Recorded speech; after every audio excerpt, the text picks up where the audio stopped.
Okay, so what are we going to see? We are going to see what is a partial fraction. So we are going to just give an introduction, okay, and after introduction we will now I am going to introduce the concept of equivalent polynomials. Why am I going to introduce this? Because we are going to be needing it. Okay, so equivalent polynomials, and then after that we will now get into solving partial fractions. And to solve partial fractions, there are majorly about 4 to 5 different types that you're going to see, or different cases of partial fractions. Okay, so we are solution of partial fraction or solving partial fractions. Let me write it that way. Solving partial fractions. Okay, so let me try to mention some of those cases. If you check the thumbnail for this class, you would have seen it. So we have the case that we call distinct linear denominators. Okay, you are going to get to understand what all of these are talking about, and then we will talk about repeated linear denominators, and then we will now see distinct quadratic denominators and then repeated quadratic denominators. Okay, so these are the 4 major, but then if we have time we will see an extra type, which will be the 5th type. Okay, so let's go into it. So what is a partial fraction? A partial fraction, or partial fractions, of course it can be one. So partial fractions, you can simply define them as the smaller fractions you obtain when you break down a fraction into 2 or 3 smaller fractions. Okay, so for instance, look at this. If I have something like 3/5, I want to use numbers. Now the only difference with partial fractions is that it deals with functions, so it must contain variables. Okay, so but I want to use numbers to start this definition. Okay, so let's take it that I have 3/5 plus maybe 1/2. Okay, so if I take LCM here now, it will be 10, and then this is going to give me 2 times 3, 6, and then I'll have 5 times 1, 5, which will be equal to 11/10. Okay, so now 11/10 is a single fraction that when you break down, you will get 3/5 and 1/2. So 3/5 and 1/2 can be referred to as the partial fractions of 11/10. Okay, now let's get to when you have variables. For instance, if I have 2 all over x, and then I add, or you can even be addition or subtraction, whatever. Okay, let's take it that I am adding this time around 5/2x. I'm using this as an example. Okay, so if we also take the LCM of this, that LCM is going to be 2x. So if x divides 2x, you get 2. 2 times 2 is 4. And if 2x divides 2x, you get 1.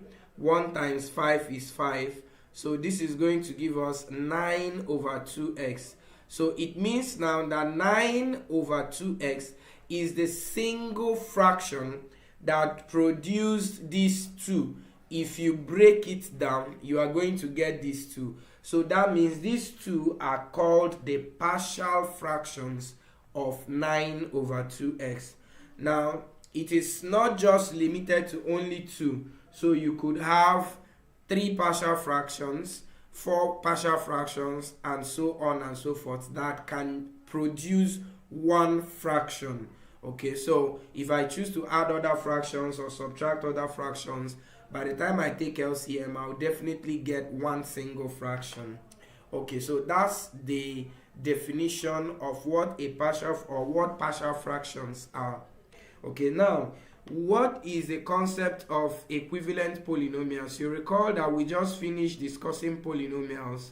Okay, so it's important that we see equivalent polynomials because we'll be needing them under partial fractions. Okay, so two polynomials are said to be equivalent if the coefficients of the variables of the same degrees are equal. Look at what we are saying. So if I have something like ax squared plus bx plus c is equivalent, you use three lines to show equivalence, is equivalent to, let's say, 2x squared minus let's say 5x and then maybe plus 18.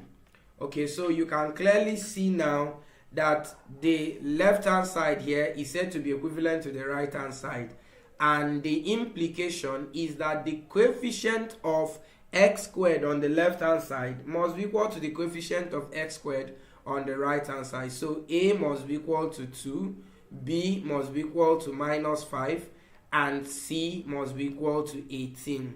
Okay, so like I said, we are going to be needing this later. Okay, so let's take it that we have something like 5x raised to the power of 3 maybe minus 2 is equal to or is equivalent to, what does this one mean? If these two are equivalent, so it is also the same thing. The coefficient of s cubed here is a, so that means a is equal to 5, and then comma, what is the value of your b? Like I mentioned under polynomials, there is no x squared here, so that means the coefficient of x squared is 0, and there is no x on the left hand side. That means its coefficient on the right hand side will also be 0. Of course, it will actually be minus c is equal to 0, and from there, if you divide both sides by minus, you will get 0.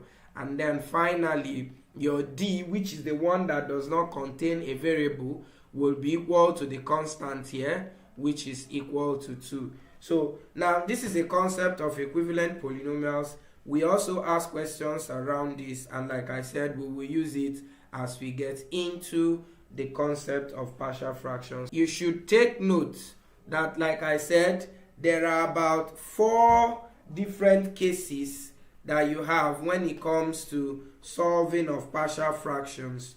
Okay, so one of the cases which we are going to begin with, the case A, is when you have distinct. So we can give you a particular fraction and ask you to generate its partial fractions, or you can we can ask you to split it into its partial fractions. Okay, so how do you handle that? Okay, so the first case is when you have something of this nature where the denominator, everything depends on the nature of the denominator. So look at this first example that we have here. Assume that you are asked to split it into its partial fractions. So what are you going to do? Now this is how to work with this case when you have distinct linear denominators, and you can clearly see them here. The denominators here are x plus 1 and x minus 2, and they are linear. What's the meaning of linear? Linear means that the highest power is 1. I mentioned it under polynomials. And distinct means that they are different. Okay, so what are you going to do here? You are going to split it. The number of fractions you're going to get depends on the number of distinct denominators you have. So here we have 2. So that means they are going to be x plus 1. Then it is always addition you will use. Then plus, then you have x minus 2. Okay, so now the denominators, what is it going to be? Now when it comes to this, your job is to find the numerator. you already have your denominators. Your denominators are going to be these distinct denominators, and so your numerators is going to be constants. So you replace here with a and b. Now, why are they constants? The numerator, when you split like this, is always, the degree is always 1 less than the degree of the denominator. So now, if your denominator is linear, so that means the degree is 1. You know the degree of linear functions is 1, or linear polynomials. Now, that means the numerator will now have degree 0. And what is the meaning of degree 0? Degree 0 only means that that it is a constant. Of course, you know that a is the same thing as ax raised to power 0. So now, by the time we get to quadratic denominators, you will discover that your numerator is going to be linear. So that's when we begin to have numerators like this, ax plus b. We are still going to get to that point. So meanwhile, let's continue from where we are. So now, if your denominators are linear, then your numerator should be constant. So that's why we have a and then we have b here. So like I said, what is our job now? Our job is to find the value of a. Our job is to find the value of a and the value of b. And so once we get them, we replace them here, and that will give us our partial fractions. Okay, so quickly let's go now. So how do we do that? So we try to get LCM. Why are we looking for LCM? Because we want to get something that looks like what we have on the left hand side. So of course your LCM will still be gathering your denominators together. And so when you do that, x plus 1 divide this, you are going to get x minus 2. So x minus 2 will multiply a to give us a into x minus 2. I hope you are with me. Now on this side, if x minus 2 divides the denominator, or the LCM, you will have x plus 1. So b will be multiplied by x plus 1. Okay, so remember that you should bring this one down. Okay, so you have x plus 1 into x minus 2 is equivalent to this. So what's going to happen now? So what is going to happen is that if these two things are equivalent and the denominator is equal to the denominator on this side, then you can remove the two of them. It invariably means that the numerator must also be equivalent. So we can write this as 2x minus 1 is now equivalent to a into x minus 2 plus b into x plus 1. Okay, so and that is what you are going to get. Okay, so when you now get to this point, remember that we are looking for a and b. There are two things you can do here. One is to open the bracket and use these equivalent polynomials that I explained here. When you open the bracket, the ones that have only x, you take the coefficient and equate it to 2. And the ones that are constant, you equate it to minus 1. That's one way. Okay, maybe we should do that approach. Then I will come back and show you a better method to use.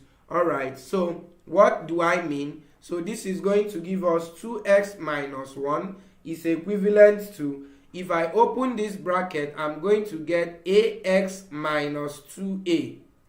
And then if I open this one, I'm going to get bx plus b.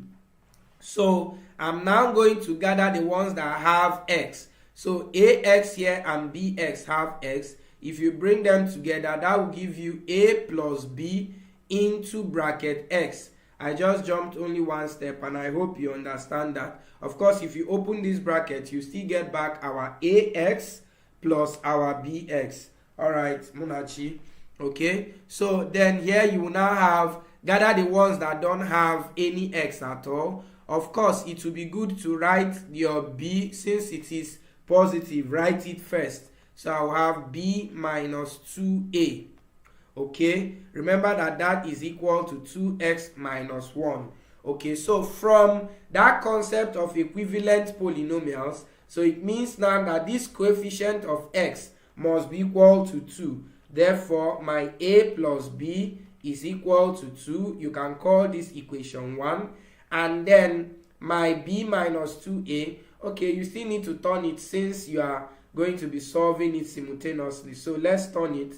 So we'll have minus 2a will come first, and then b will now follow it.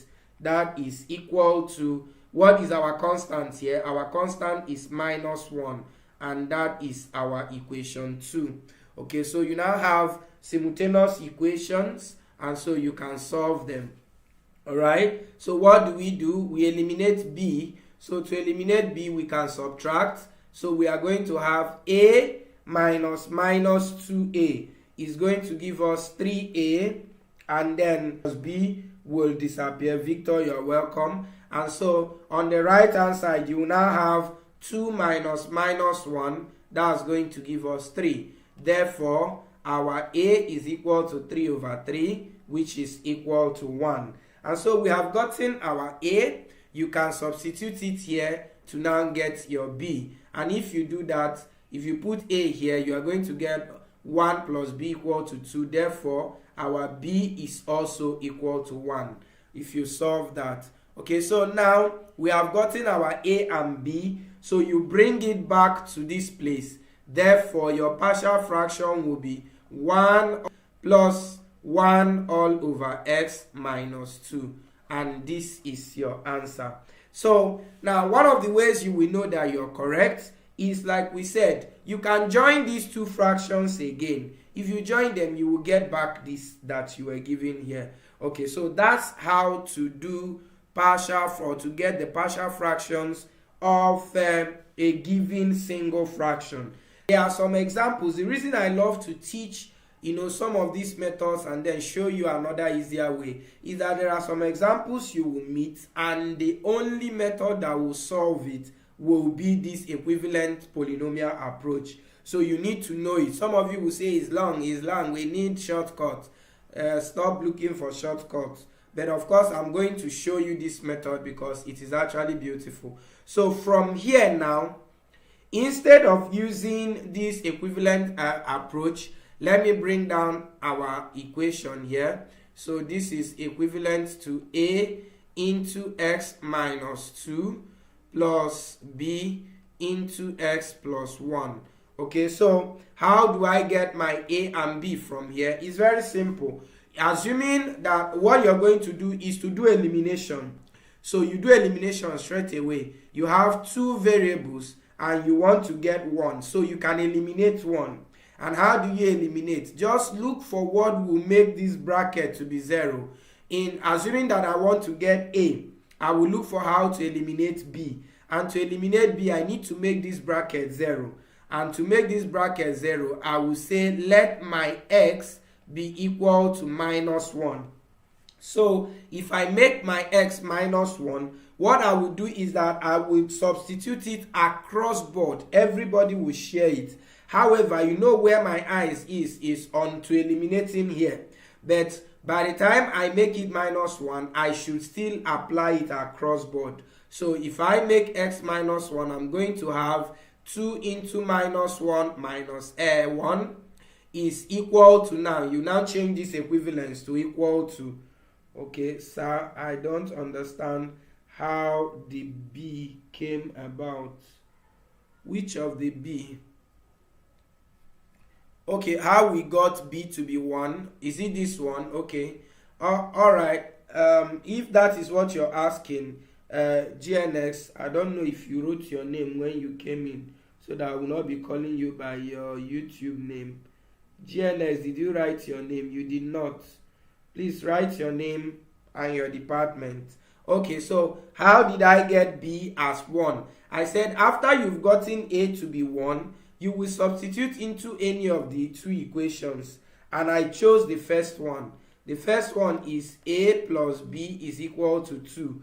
I already have a as 1. So that will be 1 plus b is equal to 2. And let this one come over to this side. So you now have b is equal to 2 minus 1. And so that's how I got 1. If you have understood it, please make sure to comment so that I know that you followed me. Okay, so let's go back to what we were discussing here. Okay, so here now I'm substituting my x as -1. So on the right hand side now, I'm going to put x as -1 here. So that will be -1 -1. Now I will not bother writing this one, because if you put -1 here, that will be -1 minus plus 1, which is 0. And so the whole of this will be eliminated. This is going to go away. And so I will try to simplify what I have.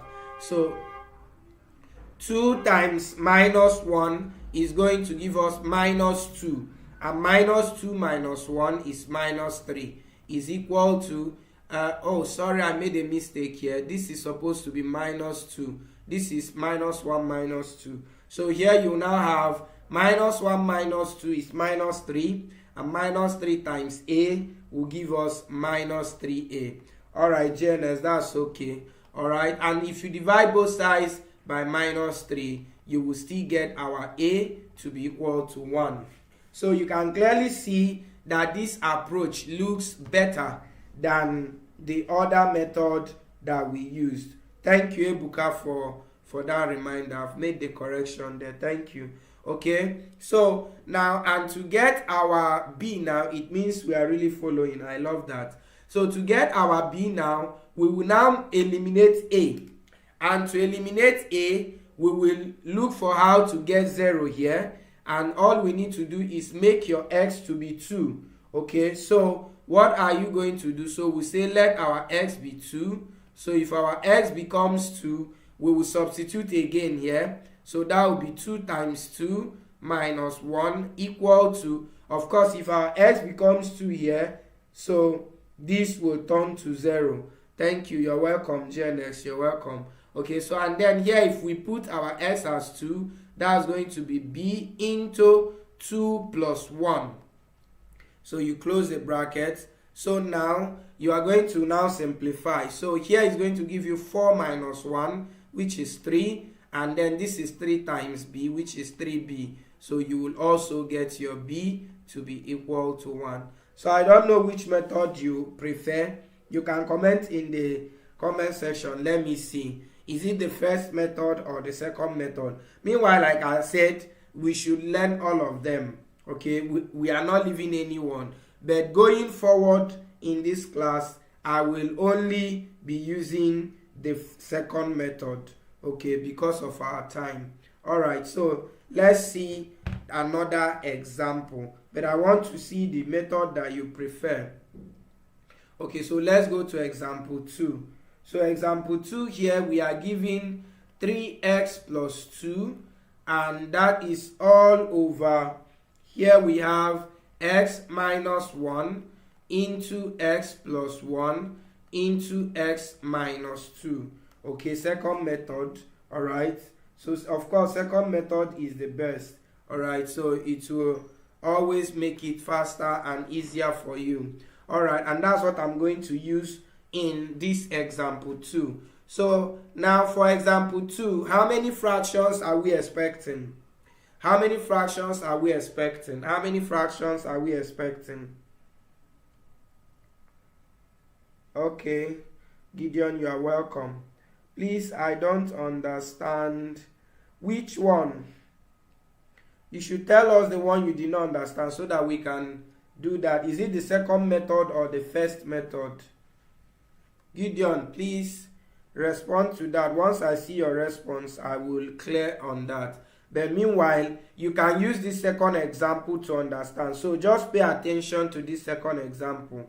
Alright, so in this second one, I was asking, okay, Hillary, Irene has responded. So we are expecting 3 fractions. Why? Because we have 3 distinct denominators. So here we are going to have, and since all of them are linear, so their numerators will be constant. So here we have a all over x minus 1 plus b all over x plus 1 plus c all over x minus 2. Remember, like I said, it must always be addition, addition, addition. Okay, so we look for our LCM. And meanwhile, Okay, let's go. So we look for our LCM, x minus 1, x plus 1, and then x minus 2. Okay, so let's begin our division. All right, so what is it going to give us? X minus 1 divide this, you are going to have this other 2 remaining. So this will be a into x plus 1 into x minus 2. Then we go to b. Okay, he's saying he did not understand. Okay, Morgan, you did not understand the second method. Just pay attention here. Or should I do another example that has only 2 distinct denominators? Okay, just pay attention here. You will understand it with this method. Okay, so the second one, x minus plus 1 will divide, then minus 1 and minus 2 will remain. So it will be b times x minus 1, then times x minus 2. And finally, x minus 2 will divide, then these 2 will remain. So it will be c times x minus 1 times x plus 1. Okay, so of course, your denominators will cancel out. So when your denominators cancel out, you are then going to have the numerators will now be equivalent. So 3x plus 2 will be equivalent to, let's write down the whole of this, which is a into x plus 1 and then x minus 2 plus b into x minus 1, x minus 2, then plus c into x minus 1, then x plus 1. Maybe before I continue, let me do a small rehearsal of that second method for those of you that are saying that they did not understand. What did we say we should do here? Let me remove this place. The reason I'm doing that is because this second one now has 3 distinct denominators. Okay, Gideon says he prefers second method. Yes, it's better than the other. Okay, so let me write this here. Okay, so we said that this is a into x minus 2 plus b into x minus 1. One thing that must be in front of your mind is that you're looking for a and b. And in this second method, we are eliminating. So I want to eliminate one and get the other, because you can't be looking for the 2 of them at the same time. So if I want to eliminate a, I will look for how to turn this bracket into 0. If I want to eliminate b, I will look for how to turn this bracket to 0. So for the first one, I want to eliminate b and get my a. And to do that, for this bracket to be 0, I need to make this x to become minus 1. Because I know that minus 1 plus 1 is equal to 0. And 0 times b will cancel out this. I hope you are following me now. Okay, so from there, I will now say let my x be minus 1. So the only thing is that this my x as minus 1 will be applied across board. You will not do it only to this right hand side. You will do it to everything in this equation here. So if I apply it here, I'm going to get 2 times minus 1. Then I will now have minus 1. And that is now equal to, this one will now be a into my x is minus 1 minus 2. Now for this one, if I put my x as minus 1, we have already said it will turn to 0. So I don't need to write it. So I will just come and now simplify this. So 2 times minus 1 is minus 2. And minus 2 minus 1 is minus 3. You can use your calculators. Please, whenever you come to this class, you can come with calculators if you're finding any of these things difficult. So of course, minus 2 minus 1 is minus 3. And then on this side, you will also get minus 3a. So if you now divide both sides by minus 3, because you want to get your a, so you see that a, this will cancel this. Of course, this divide this, you get 1. And so that's how we got 1 here. Okay, so those of you that asked me to explain, does it make more sense now? Morgan, can you respond to it? And then if you can, then Is it necessary to do for B? Of course, I know you should be able to do for B now, because to do for your B, all you need to do is to eliminate A. And so to eliminate A, you will now make your X to be to be 2. Because if it becomes 2 here, you have 2 minus 2, which is 0. Alright, so please respond when so that I will know that you have followed me to this point. Alright, so and then you can give love emoji and or anything. You can just say anything. Alright, so let's continue with the second example. So what are we now going to do? Here we now want to get our ABC. Okay, and to get our ABC, what do we need to do? Using this same method we just discussed now, we need to eliminate 2 of the variables so that we can look for 1. So, because we cannot be looking for the 3 of them. Morgan, you're welcome. I love that response. Okay, so we can't be looking for the 3 of them at the same time. So we can eliminate 2. So how do you eliminate 2? You first of all choose the one you want to find. So let's assume A.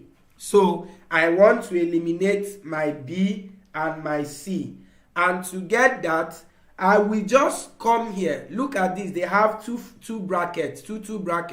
So I will look for the bracket that is common, that is in B and is also in C. And there is one bracket like that.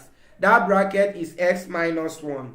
You can see x minus 1 in B. You can also see it in C. So what do? I will simply say let my x be 1. Because if I make my x 1, it will turn this one to 0 and also turn this one to 0. I hope you are getting it. This is very beautiful. Okay, so let's go into it. So if we make our x 1, so we are going to apply it across. So 1 times 3 will give me 3 plus 2 will now be equal to, if I put x as 1 here, I'm going to have a into 1 plus 1 is 2, then 1 minus 2 is minus 1. So the remaining 2 will all turn to 0. You don't need to bother yourself writing it. 0 is 0, let it go. Okay, so here is now going to be 5, and that's equal to 2 times minus 1 is minus 2, and minus 2 times a will give us minus 2a. So if we now divide both sides by minus 2, so this will cancel this, and you are going to get our a to be equal to 5 over minus 2. So that's the solution for A. If you are following up, if you followed up to this point, please, you can drop something on the chat, even if it's an emoji of laughter. I will appreciate that. Okay, so now I need to get my B. Okay, and I need to maximize this board because I don't want to go to a fresh page. So let me reduce it. Okay, so let me reduce the board. Okay, it's okay, so let me keep it by the side here. All right, nice. I can see the emojis, and so it means we are following. Okay, quickly, let's now come up here because I want to finish this example here before we go to a new page. That's why I'm reducing it. So we have gotten our A. So how do we get our B? Let me see your comment. How do we get B? That means we need to eliminate A and C. To eliminate A and C, what should our X be? I'm waiting for your response. What should our X be so that we can eliminate A and C? What should our X be? Loretta, you're welcome. What should our X be so that we can eliminate A and C? We want to get B. What do we make our X to eliminate A and C?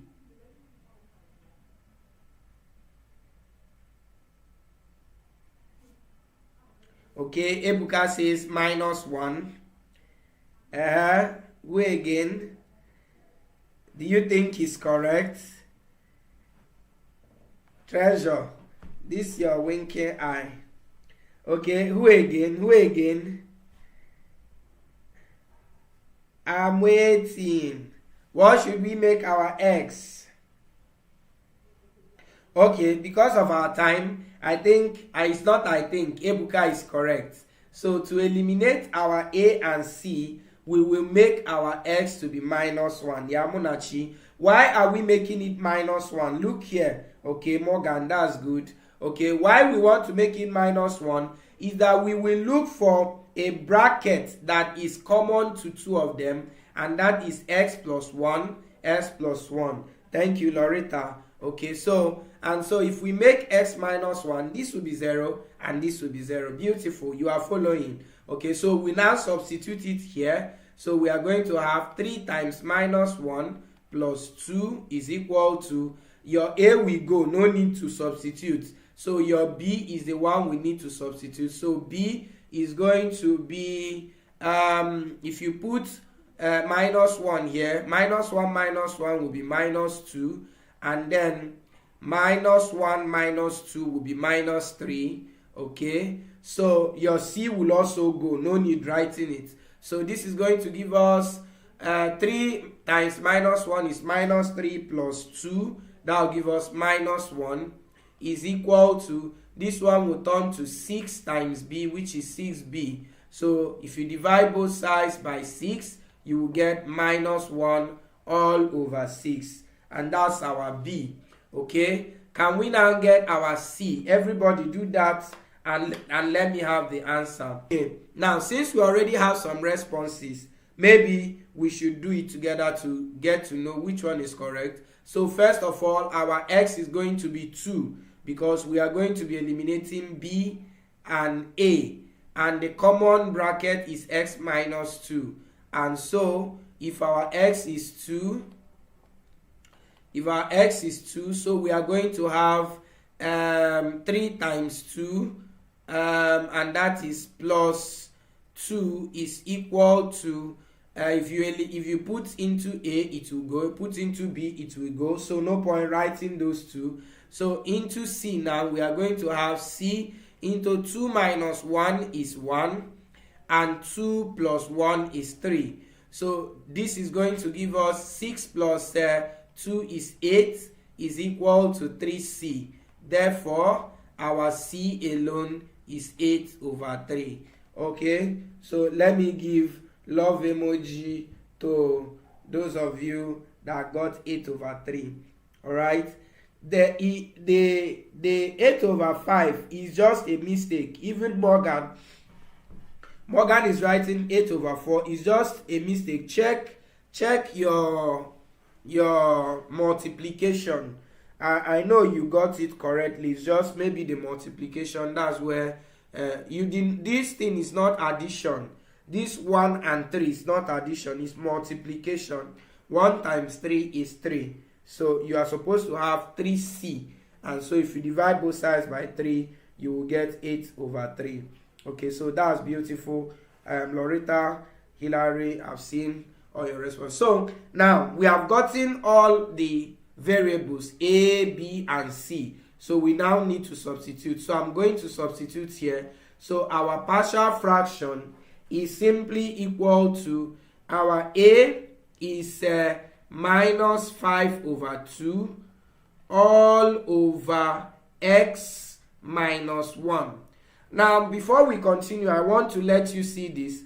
Whenever you have a fraction in your numerator, you have a fraction and the numerator is also a fraction, it's just the same thing as bringing down the denominator to come and multiply the general denominator here. So what I mean here is that this thing is the same thing as writing, instead of writing minus 5 over 2 up, so you just write minus 5. Then that 2, you bring it down to multiply this guy like this. And that's what I'm going to do for the rest. So we go to b. b is minus 1 over 6. So I'll have minus 1 all over, my denominator is x plus 1. So this 6 will multiply that x plus 1. And finally, my c is positive, so it will retain a sign. So 8 will be up, the 3 will come down, and multiply x minus 2. And this is your solution. I hope everybody followed up to this point. Yeah, praise. That's correct. Okay, so that is the partial fraction for this particular fraction that we were given here. And that's how to do it. If you are given if you are given distinct linear denominators, in this case you have 3. The previous example we did, you have 2. Treasure, I'm seeing 1/4 as your C. Please check what I did here. Please look at what I did here, and then you will know where you made the mistake. It should be 8/3, not 1/4. Okay, all right. Okay, you have seen the mistake now. That's beautiful. That's beautiful. Let me give you this one. Love emoji. That's for you. Okay, so let's now go to the next thing that we have. And if you have any question, you can ask me. All right, so let me introduce repeated roots for distinct repeated roots. So we will, once we finish that, then we will end it for today and then continue another time. Okay, so we want to look at not distinct now. We want to look at linear or repeated linear roots. Repeated linear linear denominators. I've been using denominators. Let me not change it. Okay, so repeated linear denominators. So how do you handle this one? I can remember when I was in year 1, this one gave me small issue, and that's one of the things that have made me the kind of teacher I am, because I always remember the things that worried me when I was a student. And so whenever I'm teaching my own students, I also mention it to them. Okay, so let's look at it. How do you handle repeated linear roots? It is very, very simple. Okay, so let's look at an example. Assume that you have, let me call it example 3. Let's take it that you have something like 5x maybe minus 8 all over, let's say you have x minus 1 raised to power 2. I hope you know that this is repeated roots. Ordinarily, it's supposed to be 2 roots. That's x minus 1, x minus 1. But, of course, they are the same. So, it's just repeated. And I can remember in those days in school, what I would usually do, I will now come and break it into a all over x minus 1 plus b all over x minus 1. If you try this, you will stay in that hall until that exam will finish. In fact, you will end up choosing nota. You will say, the answer is not there. It's not true. It is you who did not do the correct thing. Okay, so this is not how to split it. You only split it this way if the root denominators are different, if they are distinct. Then if they are repeated, what are you expected to do? Very simple. Let's look at it. So when I have repeated roots, now please also note that this thing is 2. So that means it is still going to be 2 fractions. So I'm going to have the first fraction plus the second fraction. So the only difference when it comes to repeated roots is the denominator. So the denominator, the first one is going to be x minus 1. That means the numerator will be a. But the second one will not be x minus 1. The second one is going to be x minus 1 squared. And the numerator will still be b. I hope you have understood that. I hope it entered. So what does it mean? It means that if I have something like x minus 1, or let me say x plus 1 raised to power of 3, that means this is going to be 3 fractions. So the first one plus the second one plus the third one. So what's going to be the first one? The first one is going to be x plus 1. The second one is going to be x plus 1. So you will just be increasing the power by 1. So the second one will be x plus 1 raised to power 2. And the third one will be x plus 1 raised to power 3. So depending on the number of power you have, that will tell you the number of fractions. If it is power 4, then there will be a fourth one, and that fourth one will be x plus 1 raised to power 4, and so on and so forth. That's how you get the different denominators. So like I said, you don't repeat that denominator. If you repeat x plus 1, x plus 1, x plus 1, your answer will not exist. Okay, so and that is how to handle the concept of repeated roots, nothing more. And then you just go ahead and do the same thing you have done in the other one. I love that you're giving emoji. Please, you can always do that whenever I explain something as a show that you have followed me. Or you will ask a question, to say that I did not understand though, so that I can explain again. All right, thank you very much. So let's now go into this. So now we'll do the same thing. Take your LCM. In the beautiful thing about repeated roots is that the highest root here, the LCM. So this one, the highest denominator will give you the LCM. So our LCM will be x minus 1 raised to power 2. Simple. And so you go ahead to now try to solve. So let's go. X minus 1 divide this. That will give you, it will cancel 1. So we'll have a times x minus 1 plus x minus 1 squared will divide this. You will get 1. 1 times b will give you b. And so here we have 5x minus 8 all over x minus 1 squared. And immediately you will see that your denominators here are still the same, and so they can cancel out. That's actually where that, assuming we had repeated this x minus 1, x minus 1, that's where it will fail us, because your LCM will now be x minus 1, and it will not be the same as the denominator that you have here. So for you to get the same denominator, you need to carry that power across. Loretta, I like that. Thank you. Okay, so let's go on. Now we will now try to get our a and b. So bring down this 5 minus 8. You can still use equivalent, is equal to a into this plus b. Okay, so this one is straightforward. So we can easily still use our method. So to use our method now, that means we are going to eliminate a. So to eliminate a, in fact, it's only a that we can eliminate here. You see why you need to learn the other method, because you cannot eliminate b here. There is no way you can eliminate b here. So it's only a that you can eliminate, because there is no x attached to b, so you can't eliminate it. All right, so let's go on. So to eliminate a, I will say let my x be equal to, you can be helping me if you are with me there. Let my x be equal to 1. And so if my x is 1, so I will have 1 times 5, which is 5.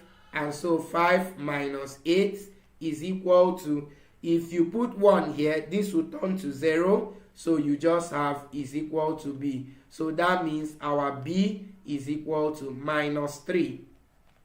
Alright, so we have gotten our b as minus 3. So what can you do to now get your a? You can use substitution. Okay, so you can use substitution here, or you will use the method of equivalent polynomials. In fact, that's what we are going to use. Okay, so let's open the bracket.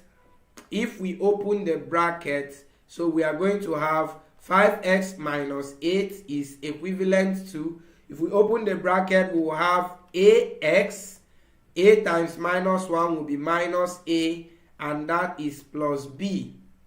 Okay, so quickly here you can already see the answer for a. What is our a? Our a is the coefficient of x, because it's only a that has x here. Then the whole of this is your constant. So that means our a is equal to what? 5. And you can use this one to confirm that you're correct. How? What do you do? Just the whole of this is your constant, so it must be equal to minus 8. So that means minus a plus b must be equal to minus 8. and then we have gotten our b as minus 3. So that means that my minus a will be equal to minus 8 plus 3. And so that's going to give us minus a is equal to minus 5. And so if you cancel the minus, you will get your a as equal to 5. This is the beauty of mathematics. Any part of it that you want to use will give you exactly the same answer. Okay, so if you use the coefficient of x or your constants, you will always get the same thing. And so we have gotten our a as 5 and our b as minus 3. So you can come here and replace it. So if you put it here, so our fraction or our partial fractions will be equal to 5 all over x minus 1, and then b is minus 3, so it will change the sign to minus, and so you have minus 3 and then x minus 1, x minus 1 all squared, and this is your solution. Did you follow up to this point? If you followed, let me see your reaction.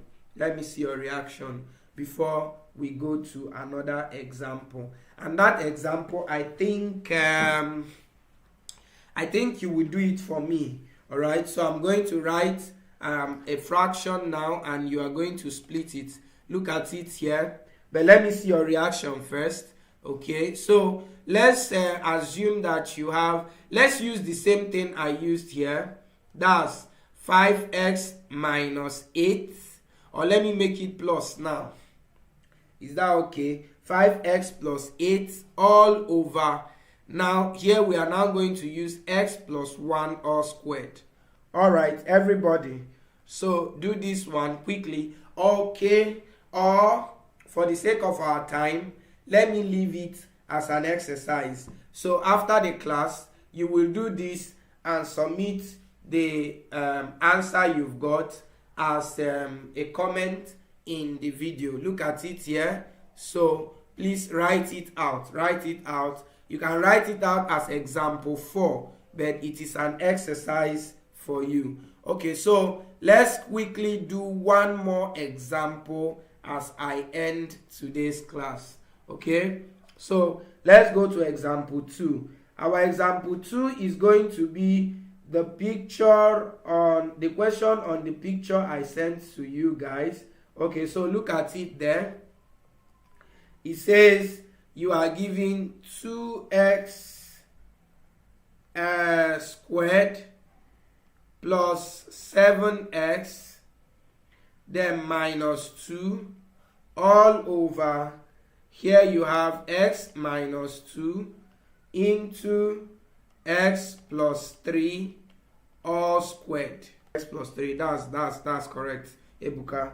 Okay, so let's go on. So let's split it now. So the first one will be x minus 2, and the numerator will be a constant, plus the second one will be x plus 3, and the numerator will be b, and then the third one will be x plus 3 all raised to power 2, and the numerator will be c. Remember that this is not a quadratic denominator. This thing is just linear denominator that is raised to a power. So when we get to quadratic denominators, you are going to know. Okay, so let me remove this. Now let's quickly go. Okay, so now what do? Our normal process, you will look for LCM, and so the LCM is still going to be this. So we'll write x minus 2 into x plus 3 all raised to power 2. Okay, so now let's start dividing. X minus 2 will divide, you will get x plus 3 raised to power 2, so that will multiply your a, and so this will be x plus 3 raised to the power of 2 plus, now you can bring down the b already, so x plus 3 divide this one. Now one of the x plus 3 will remain, including x minus 2. So you have b times x minus 2 times x plus 3. Beautiful. Now you can bring down the c. x plus 3 raised to power 2, divide the LCM, it will cancel the whole of this, so only x minus 2 will remain. That is nice. Okay, and you are done. Remove the common denominators, so you can now start. Bring down our numerators. So this is squared plus, am I correct? Yes, it's squared, plus 7x, then minus 2 is equivalent to, what should our x be? Praise. Okay, yeah, praise. That's good. 3. What should our x be to eliminate b and c? Our x should be equal to 2. Okay, so if we substitute 2 here, so we are going to have 2 into 2 squared plus 7 times 2, then minus 2 is equal to, so here we will have a into 2 plus 3, we'll have, sorry about that, a into 2 plus 3, that's here, and that will be raised to power 2. Okay, Munachi, yes. And then if you substitute into b, it will turn to 0. If you substitute into c, it will also turn to 0. So you are done. So this is going to be 4 times 2, which is 8, and then this one is 14. 14 plus 8 will give us 22, and that's equal to, this is 5 squared, which is 25a. So our a is equal to 22 all over 25. Beautiful. Now we will now try to get our b. So to get our b, we will eliminate a and c. Now there is nothing that will help us eliminate a and c. Now let's quickly look for c instead. I'm going to explain this thing I just said now, that nothing will help us eliminate a and c. So I will come back to it, but let's go and look for c first. Now because we can eliminate a and b, we are going to eliminate a and b with x plus 3. Okay, so here we will say let our x be equal to minus 3. So if that happens, so this is going to be 2 times minus 3 raised to power 2 plus 7 times minus 3, then minus 2.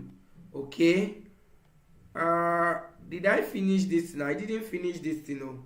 This thing is supposed to be 8 times 2, sorry, 4 times 2, which is 8, then plus 14, then minus 2. Sorry about that. Thank you. It's 22 minus 2, which is 20. Oh, thank you very much. Okay, so this is 20. I forgot that too.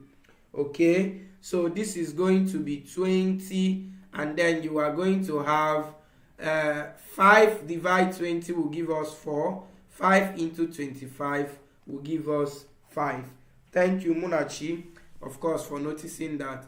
Now let's go on here. So this one will now be equal to, on the right hand side, if you put x as 3, a will go. If you put x as 3, b will go.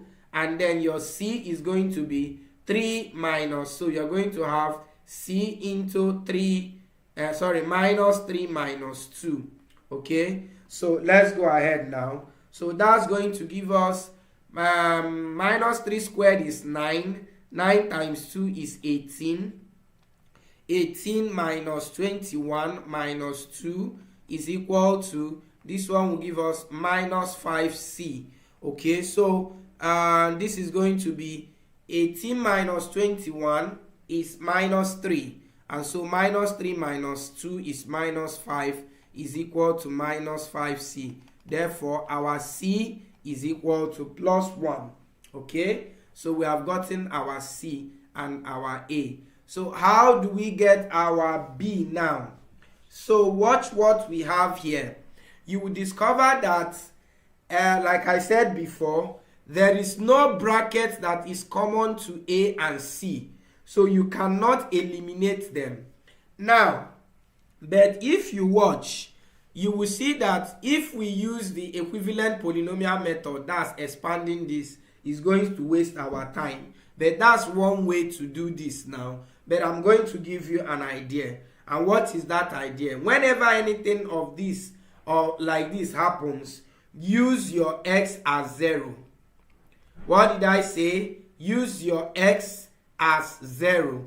Let your x be 0. So if you make your x 0, then it's going to eliminate many things, but your a, b, c will remain. Then since you already have a and c, then you will now substitute and then get your b.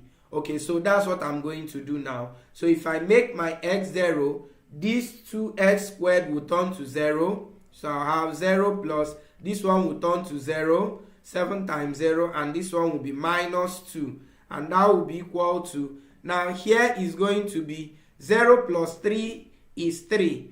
And 3 squared will give us 9a.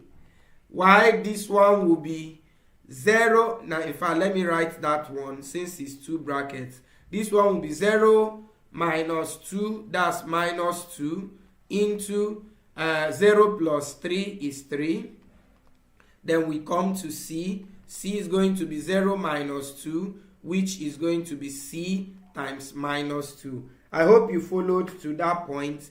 Please, like here I've explained something else. Did you understand it? React to it, everybody.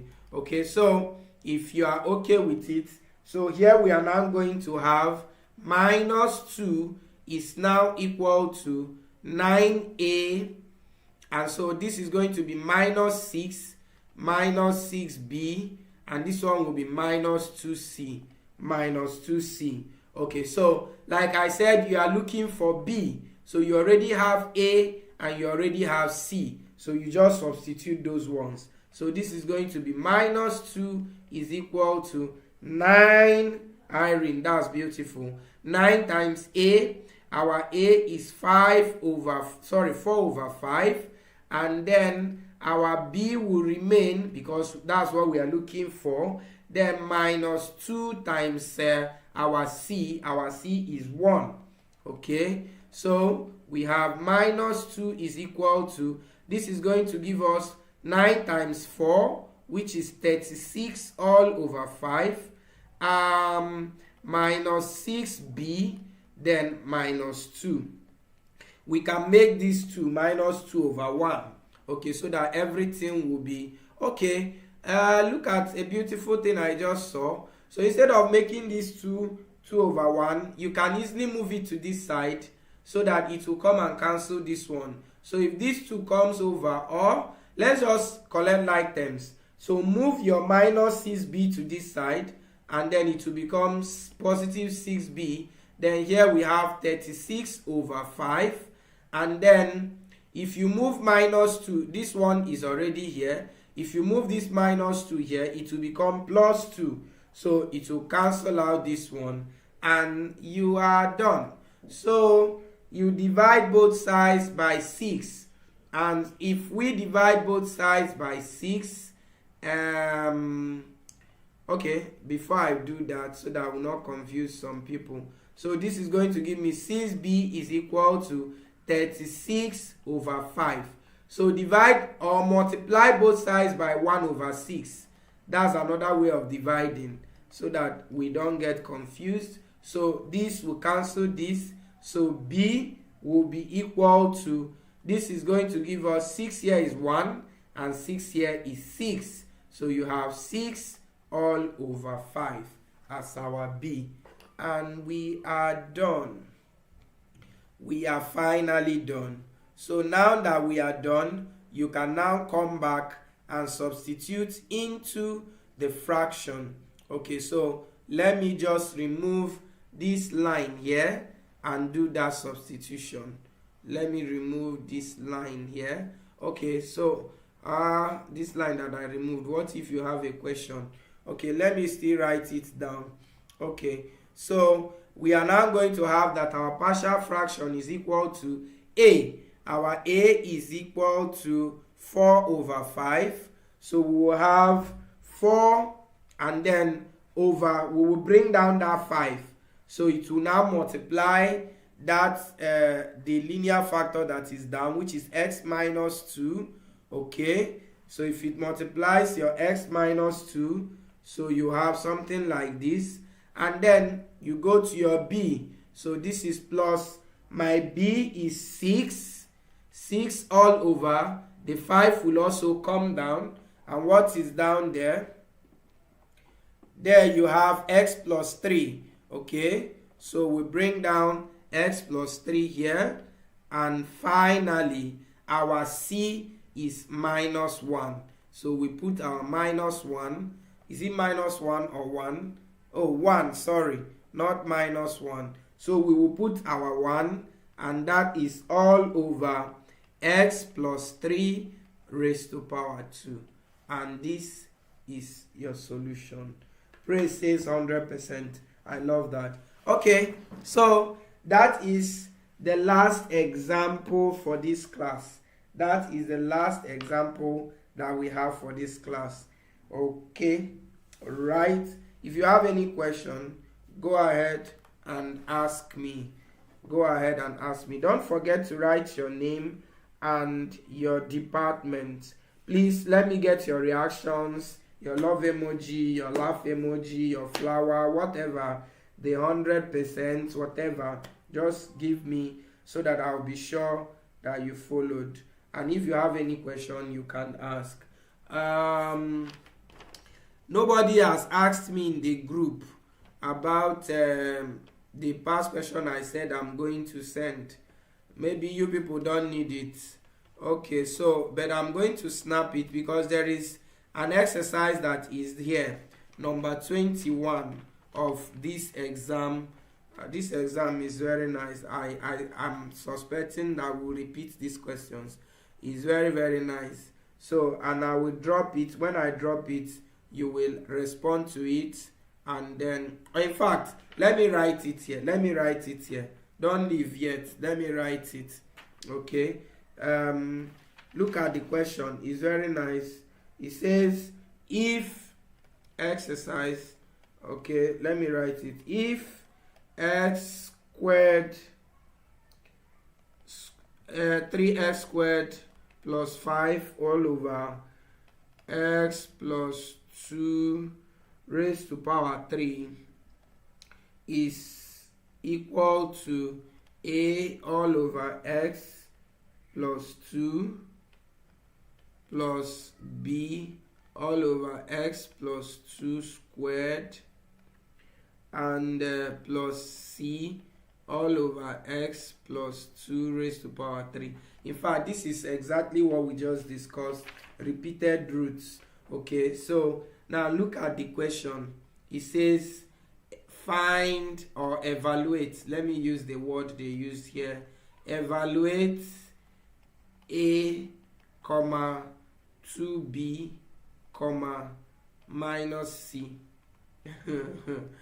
You see the kind of question we bring in exam. This is so beautiful. What are they asking you to do here? If you get your A, you just open a bracket. Let's assume you got your A as 3. You write 3, comma. If you got your B as 5, you multiply it by 2. That will give you 10, comma. If you got your C as 8, you attach minus to it. And then you have minus 8. And that's your solution. Let me give you the options because it is actually an objective exam, so that by the time you finish, you should be able to say A, B, or C. Okay, let me try to reduce this a little. Okay.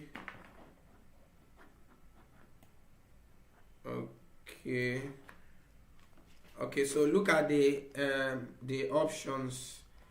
Let me write down the options. A is given as 3 comma minus 24 minus 17. B is 3 comma 24 comma 17, and your C is minus 3 minus 3 minus 24 and 17, and your D is 3 minus 24 and then minus 17.